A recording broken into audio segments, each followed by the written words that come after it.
Ahora presentamos, con un alto contenido para la más exigente teleaudiencia, nuestro acostumbrado comentario editorial, en la voz de Ramón de Luna. Marines contra su pueblo. La atención mundial ofrece la impresión, vista a la ligera, que solo pensamos en Gaza, Afganistán, países islámicos y Venezuela. Pero no habrá que ver que al lado nuestro podría estallar un conflicto de magnitudes catastróficas, como sería una guerra civil en los Estados Unidos de Norteamérica. No estamos exagerando, pues solo hay que ver cómo se pronuncian los gobernadores de distintos estados de la llamada Unión, que amenazan declararse unidos a otros, bueno, no como repúblicas independientes, pues millones de los propios Estados Unidos ignoran que es una nación que llegaron a conformar aquellas colonias que se alzaron contra el poder de la Unión Británica cuando se hizo dueña de esas vastas tierras del continente norteño, tierras en donde vivían en paz aborígenes que las poblaron desde hacía milenios. Estalló una cuenta la guerra contra el dominio inglés, y así surgieron pueblos que se alzaron en comunas y en grupos que se disputaban el poderío militar y civil. Fue entonces cuando estalló la guerra de la secesión, es decir, la del Imperio inglés. Pero la gran nación que hoy conocemos como Estados Unidos de Norteamérica se dividió aún más de lo que estaba cuando el norte y el sur enfrentaron sus tropas. Los del norte, por ponerle término a la esclavitud imperante en los algodonales sureños. El norte triunfa y se establece la paz. Washington queda como capital y una constitución de las enmiendas cuya valorización era una de las más altas y respetadas. Ahora son otros tiempos y la violencia ha vuelto a USA. Allí se retuercen grandes conflictos con la segunda aparición como presidente de Donald Trump, rey de las finanzas, fiero como hombre, belicoso como el que más, instigador de amenazas de guerra, el cual, con una política mundial que ha vuelto la tierra en una permanente amenaza de tercera guerra mundial. En su país hoy lo repudian, se refieren a él con desprecio, ha hecho caer a su país en el llamado shutdown.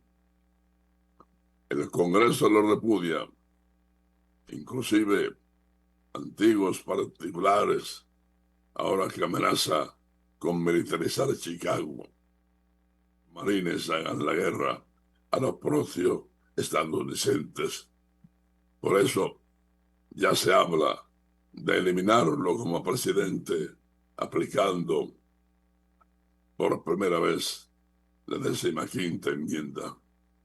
Decisión que lo eliminaría presidente de Estados Unidos, cuyos ciudadanos ahora mismo creen haber elegido a un peligroso dictador.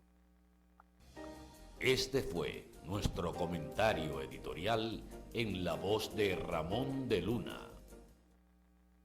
Estados Unidos perdería alrededor de 15.000 millones de dólares de su Producto Interno Bruto por cada semana que se prolongue el cierre del gobierno federal, según un memorando interno del Consejo de Asesores Económicos de la Casa Blanca. SEA por sus siglas en inglés, citado este miércoles por políticos. En el documento se indica que una paralización prolongada amenazaría el crecimiento económico, el empleo y la estabilidad de los programas sociales.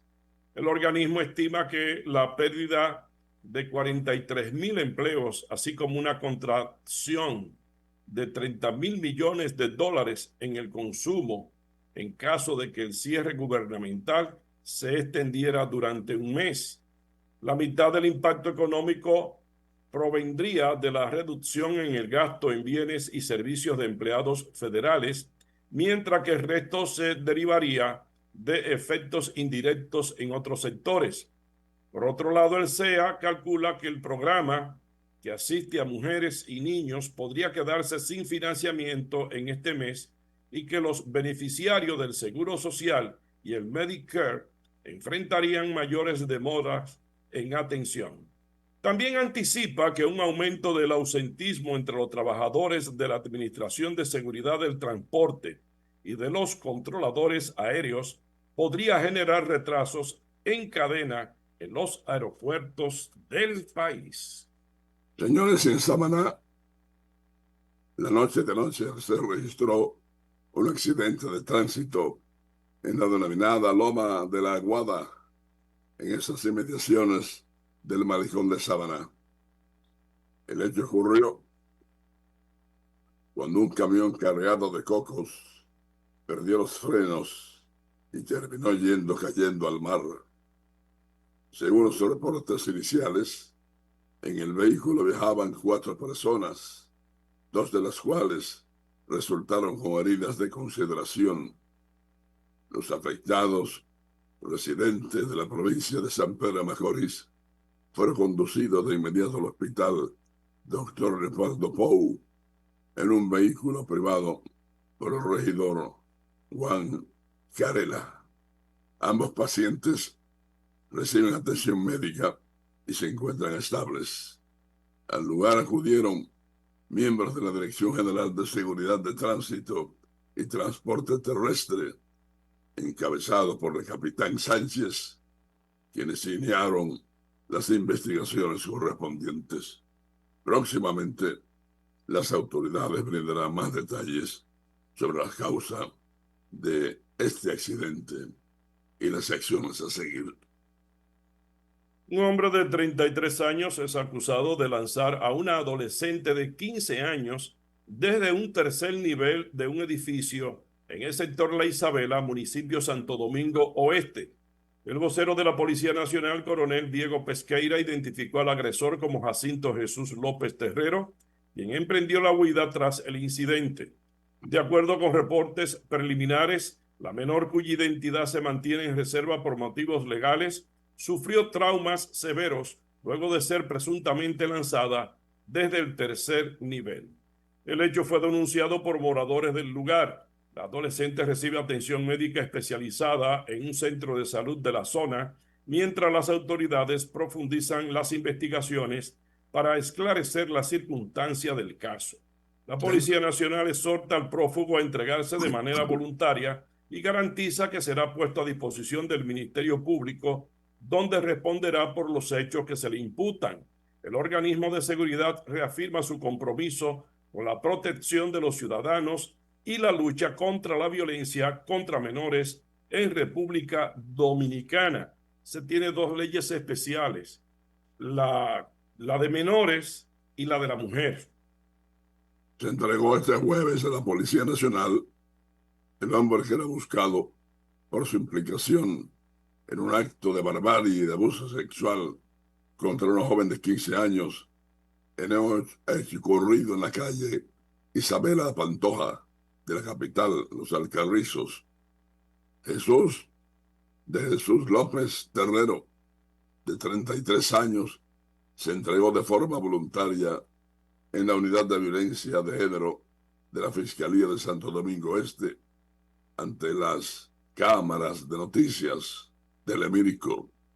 De acuerdo al informe policial, López Terrero está acusado de violación sexual contra una menor de edad y de lanzarla desde un tercer piso un acto que ha causado conmoción en la comunidad y generado indignación en toda la sociedad. La joven resultó con traumas severos, por lo cual recibe atenciones médicas en un centro de salud, mientras las autoridades profundizan las investigaciones del caso. Bueno, el ex alcalde de Santiago, Abel Martínez, acudió hoy al Palacio de Justicia para solicitar a la Cámara Civil que levante una orden de embargo por deudas vinculadas al ayuntamiento. Explicó que la medida se originó a raíz de compromisos financieros del ayuntamiento, aunque no corresponden a su gestión. Sobre esto vamos a tener a continuación al propio Abel hablando y a varios de los abogados, tanto los que lo defienden como los acusadores.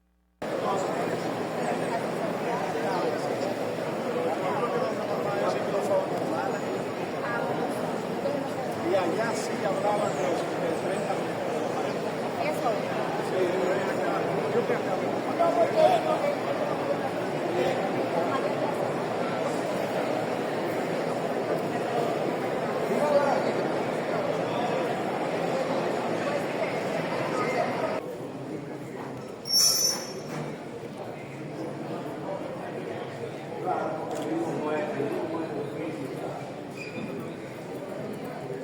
Nos ha puesto en esta situación después ya que salimos de la alcaldía con notificaciones que nunca recibimos, incluso deudas, supuestas deudas hasta de 14,000 pesos, y luego van ante un juez, lo toman desprevenido, digo yo, aunque la justicia hay que revisarla, y traban un embargo hacia mis cuentas. Eso creo que no debe pasar con nadie, mucho menos con alguien que lo que ha hecho es proteger cada centavo mientras estuvo al frente de la alcaldía. 3 embargos después que salí del ayuntamiento a mis cuentas personales de casos que son de la institución, del municipio, no de mi persona. ¿Cómo se sostiene económicamente si desde septiembre del año pasado le han embargado la cuenta? Bueno, te voy a explicar despacio, pero no podemos hacer transacciones, no podemos recibir transacciones, tenemos que buscar alternativas. Gracias a Dios que hay una cuenta de nómina que esa por ley no recibe el embargo, pero tenemos un año económicamente sosteniéndonos sin poder producir o poner en movimiento lo que tengamos, y no es correcto. ¿Esto afecta sus aspiraciones políticas? No, ¿y por qué? Ayúdame, Ricardo. ¿El nombre suyo? Licenciado Fernando Tavares. Fernando, ¿por qué están aquí en el día de hoy? Explíquenos más o menos de qué se trata y por qué la presencia del exalcalde Abel. Bueno, el caso se trata de una demanda de levantamiento de embargo retentivo que ha presentado el exalcalde Abel Martínez, fruto de una sentencia que lo condena a unas 30, fruto del desacato a no cumplir una sentencia dictada por el mismo tribunal, que consistía en el cobro de un mísero crédito de 14,000 pesos que tenía que pagar el ayuntamiento. Esas 30 personal fue liquidado y hoy asciende a más de 1 millón de pesos. Una deuda que ya no es del ayuntamiento, sino es a título personal del exalcalde Abel Martínez. Entonces, ¿se van a dejar? La parte afectada. La parte afectada es una empresa que prestó un servicio al ayuntamiento. En aquel momento el ayuntamiento se negó a pagarla e incluir dicha deuda en el presupuesto municipal. ¿Y no podemos saber el nombre? Sí, claro, se llama Grinteca. Una sentencia que dice el nombre del señor ex alcalde, con el hecho de tener el nombre o de decir que representaba el ayuntamiento, van a declarar o le ponen un embargo conservatorio, y eso pues entonces hay un perjuicio y una turbación manifiesta en contra de las cuentas y del desenvolvimiento normal del señor ex